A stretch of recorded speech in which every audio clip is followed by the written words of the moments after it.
దాంతోపాటు భాష విషయంలో రాజకీయ పార్టీలు హద్దు మీరి ఆరోపణలు ప్రత్యారోపణలు పొలైట్ చేసుకోవడంలో, కామెడీగా చేసుకోవడంలో, ప్రజల దృష్టి ఆకర్షించడంలో చేయడానికి ఇబ్బంది లేదు. కానీ హద్దు మీరి అహంకార భావంతో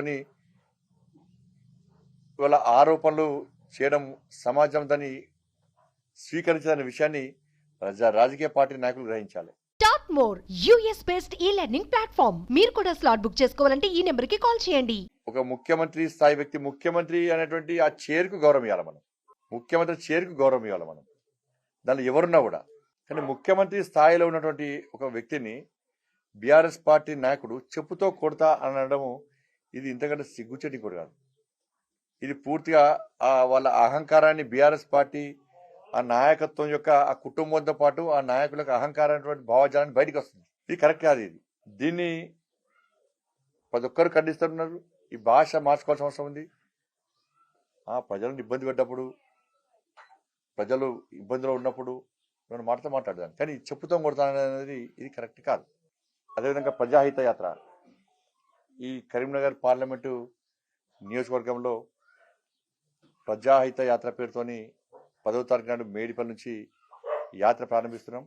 ఈ యాత్ర గ్రామాలకు చేరినప్పుడు నడుచుకుంటూ పాదయాత్ర చేస్తాం. గ్రామాలు దాటిన తర్వాత వెహికల్ అవ్వడం, ఎందుకంటే సమయభావం వల్ల ఈ యాత్రను ప్రజాహిత యాత్రగా దీన్ని మనం పాదయాత్ర కాకుండా ఈ యాత్రను కొనసాగించే ప్రయత్నం చేస్తున్నాం. ఇది 10th నుంచి 15th వరకు వేములవాడ సిరిసిల్ల నియోజకవర్గంలో పూర్తి చేస్తాం.